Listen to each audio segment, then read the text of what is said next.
Caríssimos irmãos e irmãs, a ótica da proclamação da Palavra de Deus, centrada nas bem-aventuranças, hoje é a ótica da teologia do tempo comum, porque nós estamos celebrando o seu 4º domingo.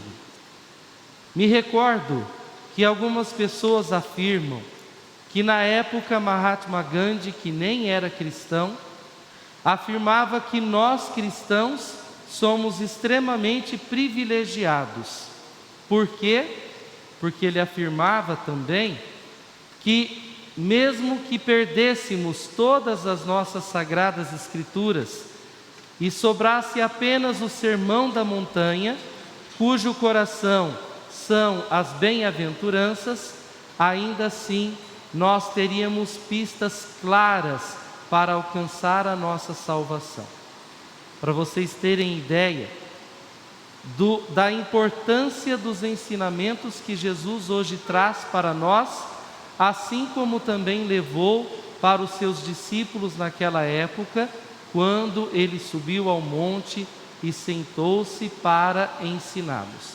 Hoje, nós somos alvo dos ensinamentos de nosso Senhor Jesus Cristo, e a partir do coração do Sermão da Montanha, que são as bem-aventuranças. Muitas vezes nós podemos nos questionar: o que são bem-aventuranças?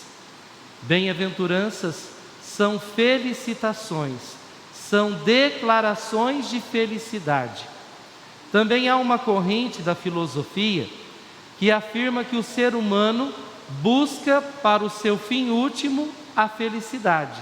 Quer dizer, tudo aquilo que ele faz no seu dia a dia é para buscar a sua plena felicidade. Nós sabemos que aqui na Terra, neste mundo, é impossível nós alcançarmos em plenitude a felicidade. A plenitude nós vamos só alcançar no reino dos céus, como está escrito aqui também no Evangelho proclamado para nós, porque traduz para nós a lógica do reino dos céus. No entanto, se de fato todos nós queremos ser felizes, é preciso seguirmos as bem-aventuranças.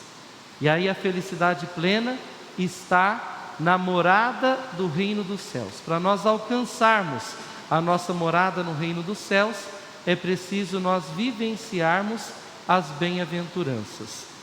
Mas aqui também há um outro questionamento.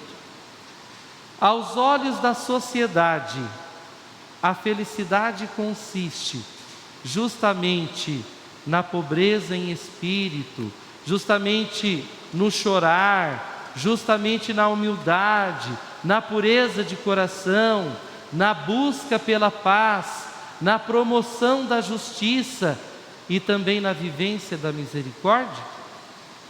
Se nós fizermos uma análise para a nossa sociedade, me parece que tudo isso deve ser careta, não é verdade?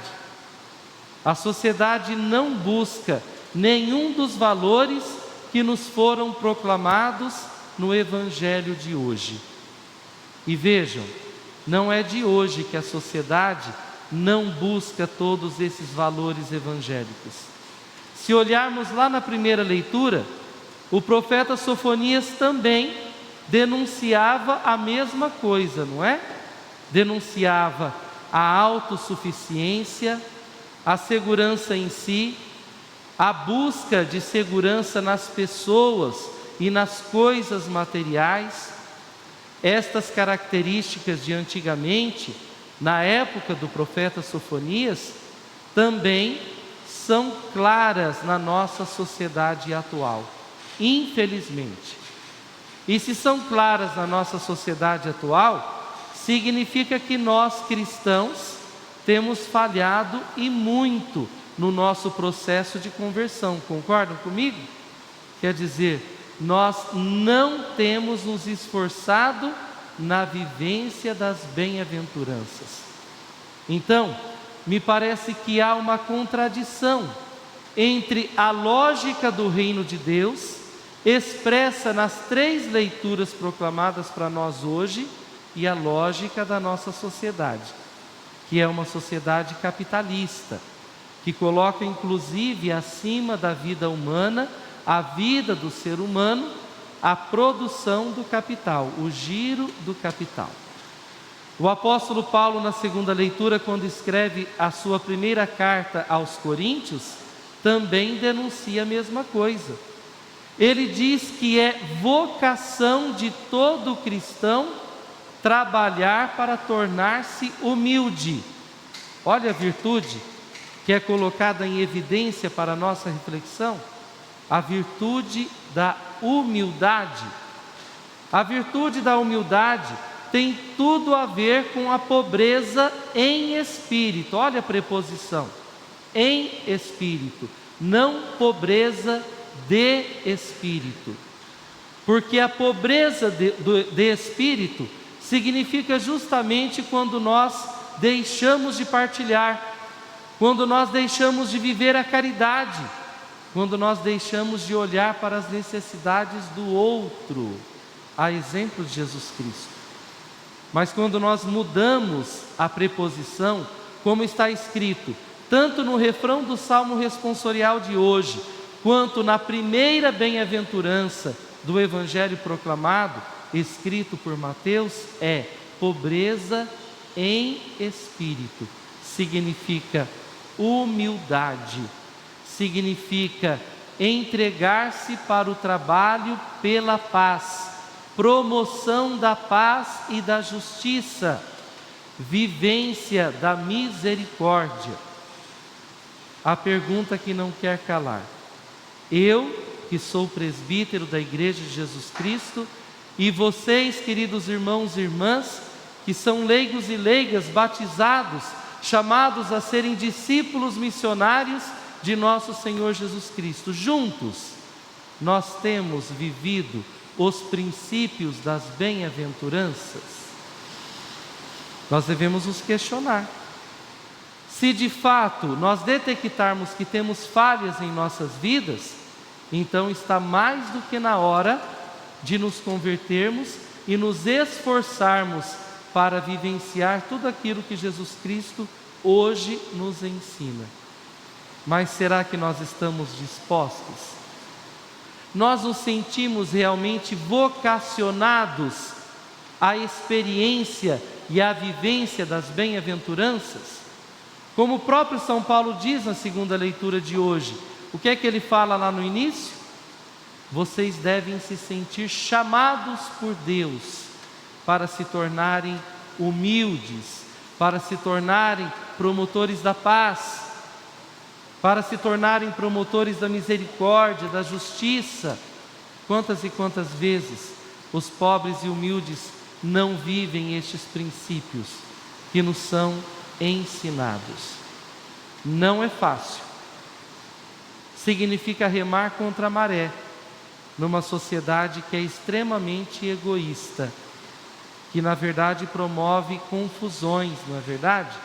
Então, ser cristão de verdade hoje significa remar contra a maré. Mas nós estamos dispostos a nos esforçar para isso?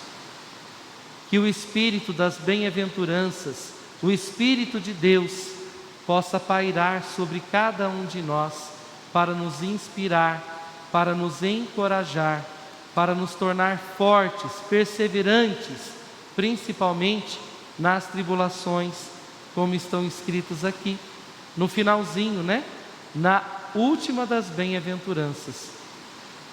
Exultai de alegria, por quê?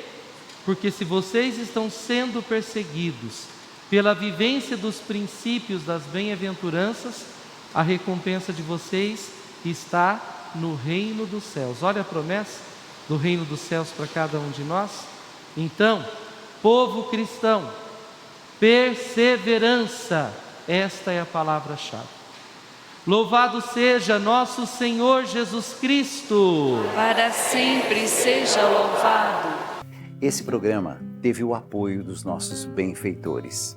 Seja você também um benfeitor evangelizando com a gente. Ligue 0 operadora 11 4200 8080.